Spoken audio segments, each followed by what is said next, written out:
Alright, once again, another new Lyrical Ride Line, this time another part Dragon Lyrical Ride Line, this time the RaiZ BlaZ. So let's begin. Here's the starter that you do have to run, RaiZ BlaZ Polka, in which we go to the Grade 1 Wiki Power, RaiZ BlaZ Corrente, which has a skill Auto when rolled upon by RaiZ BlaZ Torrentella, and your soul has a RaiZ BlaZ Polka. Look at top 5 cards of your deck to choose up to one Dragoroid that is not Sentinel, or one normal order from among them, reveal it and put it in your hand, of course shuffle your deck. Typical ride line that just sets you up, but I do like the fact that you could practically search for any Dragoroid that is not Sentinel, or any normal order overall, which means you can practically run an order engine with this deck along with that superior call Grade 2, in which we go to the Grade 2 with Tinky Power, RaiZ BlaZ Torrentella, which has a skill Count Vanguard. If your opponent's Vanguard is at least Grade 3, all your Dragoroid Trigger units get shield plus 5k. I really love this additional skill that they did not really need to put in for a ride deck, but it's a really nice extra addition here just in case you win second. And also, yes, there are Dragoroid Trigger units, especially if you're talking about a crit and a heal, and they were back when Earnest Correct was a thing. But anyway, to the main Vanguard skill, Auto Vanguard, when rolled upon by a Grade 3 RaiZ BlaZ, choose a Dragoroid that is not Sentinel or normal order from a drop zone and put it back to your hand. Essentially, your ride deck fodder can go back to your hand, which is very nice, especially since you will need those key pieces. And into your Grade 3 with 13 power, RaiZ BlaZ Folia, which has a skill Count Vanguard, all your Dragoroid Trigger units get shield plus 5k, and during your turn, the power increase of trigger units gets additional 5k.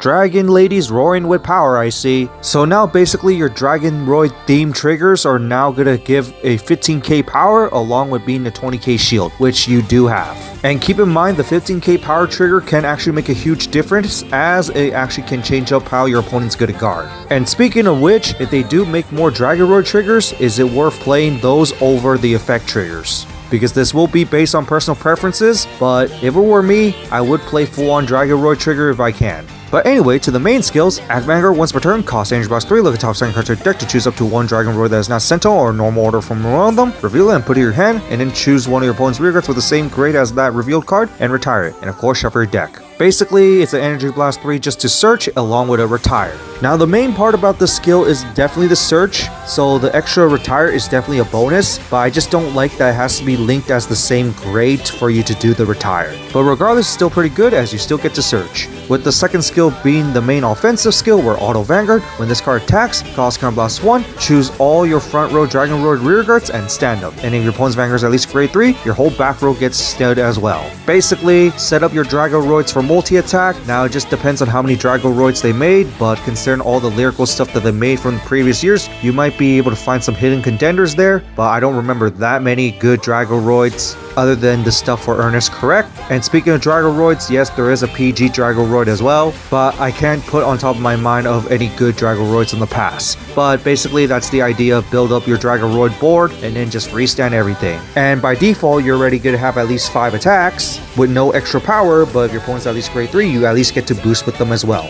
But you do have to keep in mind with one other certain card though, which will be explained with the support. But overall, nothing super duper fancy other than the first skill where it changes the trigger power to 15k for your Dragoroids, along with them being 20k shield, because that actually makes a huge impact. So to the support, starting off with Minimum Tree Adelbira, which is the Grade 1 keep power on the skills. Auto when discarded from hand during your ride phase, while your Vanguard is RaiZ BlaZ, you may call this the rear guard as rest, but your Vanguard is at least Grade 3, you may call it as stand instead. At least it's a Dragoroid that can help you build up a board, but it doesn't really do anything else other than discard fodder for the ride deck. And then we go to first challenge Stiffney, which is a Grade 1 wiki power, and the skill is act rear guard once per turn, cost energy box 2, choose one of your Dragoroid units and plus 5 key power in turn. It could be a nice option, but it's just a generic power gain for basically Dragoroid units, so there might be better stuff to run than this, unless you're just forced to run it because of Dragoroids. And into a card that you definitely will run after dark outcome, Sephori, which is a Grade 2 and 10 power. The skill is auto when placed on rear guard from hand. If your Vanguard is a RaiZ BlaZ, look at top 5 cards of your deck to choose up to one normal order from among them, reveal it and put it in your hand, of course shuffle your deck. If you reveal, choose a card from your hand and put it to soul. Sucks that you can only pick normal orders,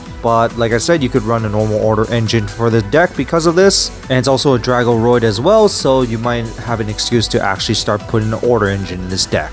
In which the second skill is Auto Vanguard once per turn when this card attacks. If your Vanguard is at least a Grade 3 RaiZ BlaZ, plus 5 key power in turn. And because it says until the end of turn, that means that for the 2 attacks that it's going to have from your Vanguard, they're both going to be at least 15k. But obviously, mainly use it for the search if you're playing an order engine. And then we go to Bright Scale Luluyaoza, which is a grade 3 with 13 power, and the skill is auto rearguard. Once per turn, when this card attacks, if your back row has 3 rested Dragoroids, you may have this card get plus 5 key power in your turn. And if you do, at the end of that turn, retire this unit to draw a card. Kinda reminds me of a grade 3 from Equilibra, but it's nice that this can work with any Dragoroids, even though you need a bit of setup for it. And it's also free, so in a way it's a nice trade-off for being a big beater that also lets you draw a card. But anyway, to the second skill, Count Guardian. If your Vanguard is a RaiZ BlaZ, this card gets shield plus 5k. More so here for the first skill, but being able to be used as a possible beater twice is actually pretty nice as well, since the retire and draw is at the end of the turn.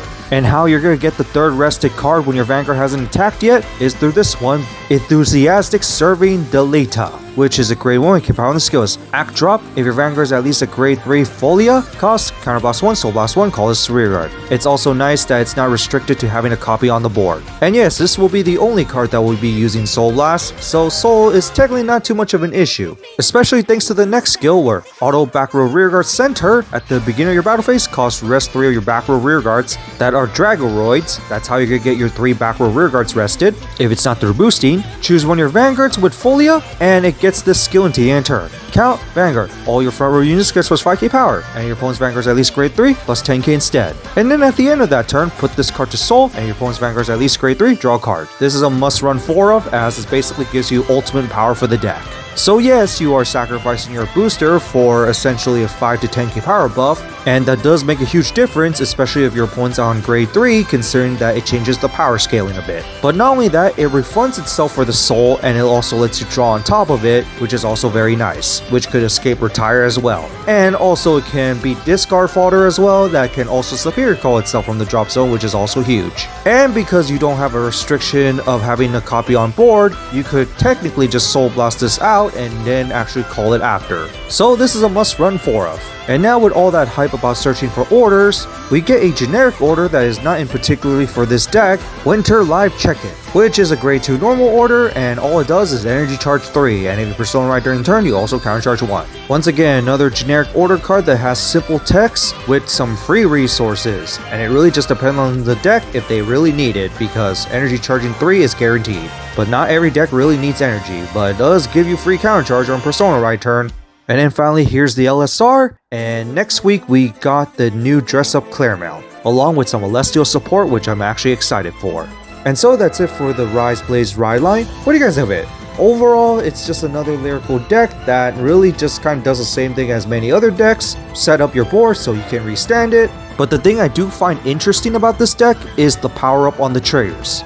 I really like that they made use of an existing race and literally just gave support to that concept, especially on the triggers. The only thing I'm a little disappointed on is the fact that with all the order searching, we did not really get an actual order for the deck. We just got a generic order. But other than that interesting part, the deck kind of just plays the same as many other decks. Set up your board and then just restand your board practically.